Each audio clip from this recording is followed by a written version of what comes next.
मैं हमेशा कहती हूँ एक बात जो हो सकता है कईयों को बुरी लगे पर सच है कि शादी को कितने भी साल हो जाए, एक जमाई कभी भी अपने ससुराल को अपना घर नहीं समझता, लेकिन शादी के दूसरे दिन ही एक बहू अपने ससुराल को अपना घर समझ लेती है। वाह क्या बात है कि शादी को मानो 2 ही दिन हुए हैं और वो अपने मायके आई है और वो अपना समय बिताती है और जाते वक्त उसके शब्द होते हैं अच्छा घर जाती है। कि 2 दिन में उसको भी नहीं पता चला और उसका घर का मतलब बदल गया। तो देखिए रिश्ते ऐसे तो हर रिश्ते के लिए कहा गया है कि आपको एक दूसरे को समझना पड़ेगा। ताली दोनों हाथों से बजती है। कोई भी रिश्ता हो अगर दोनों नहीं साथ में चल रहे हैं तो रिश्ता सुधर नहीं सकता। एक ही अगर मेहनत करता रहेगा तो वो हो सकता है 1 साल चला, 2 साल चला, तीसरे साल टूट जाएगा। ये कोई भी रिश्ता हो सकता है। तो चलाना दोनों को पड़ेगा, काम दोनों को करना पड़ेगा। अगर एक भी रुक गया तो ये रिश्ता नहीं चलेगा। तो ये सबसे पहली चीज है। दूसरा जो हमने अभी बात की थी कॉम्प्रोमाइज, एडजस्टमेंट्स, आपको ये समझना पड़ेगा कि आपका पार्टनर या आपके जिनके साथ भी रिश्ते हैं वो एडजस्टमेंट करे, कॉम्प्रोमाइज ना करे। ये जिम्मेदारी सामने वाले की है। फॉर एग्जाम्पल मैं हमेशा शादी के लिए कहती हूं कि एक पत्नी की उसके ससुराल में क्या इज्जत होगी ये पति तय करता है। ये पत्नी तय नहीं करती, उसका बिहेवियर तय नहीं, कुछ भी तय, ये पति तय करता है। क्यों?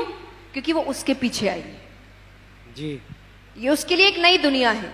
अगर मैं किसी नई जगह जा रही हूं और मैं जिसके साथ जा रही हूं वो उस जगह को जानता है तो ऑब्वियसली मैं तो उस पर निर्भर हूं ना कि मुझे सही रास्ता दिखाना किसका काम है? तुम्हारा।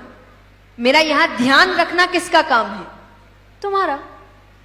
उसके बाद जब मैं फेमिलियर हो गई उस जगह से अब मेरा है। पर जब तक मैं उस जगह को लेकर फेमिलियर नहीं हूं तब तक काम किसका है? तो एक पत्नी की इज्जत ससुराल में क्या होगी ये पति तय करेगा।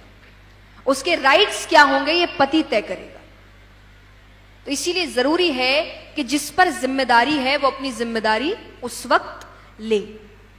आपको अपने रोल्स चेंज करने पड़ते हैं।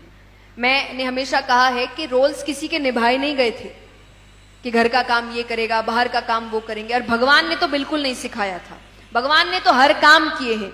अगर श्री राम को आप देखिए, सीता माता अपना पूरा घर बार छोड़कर आई थी शादी करके, जो हम आज करते ही हैं कि एक पत्नी छोड़कर आती है। पर आप विष्णु भगवान को देखिए, विष्णु भगवान शादी से पहले कहां रहते थे? बैकुंठ, बैकुंठ धाम। शादी से पहले कहां रहते थे? बैकुंठ। शादी के बाद कहां रहे?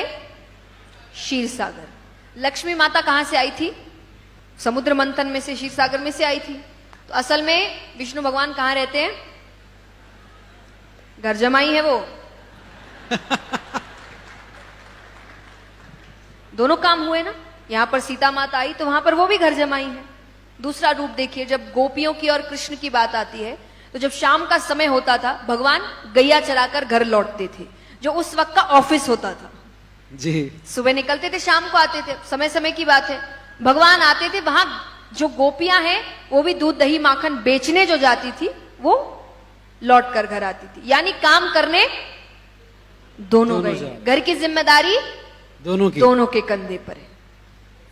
तो इसीलिए भगवान ने किसी का एक काम नहीं बनाया था कि ये यही करेगा वो वही करेगा। उसने आपको इतना अच्छा बनाया है कि हर व्यक्ति हर काम कर सकता है।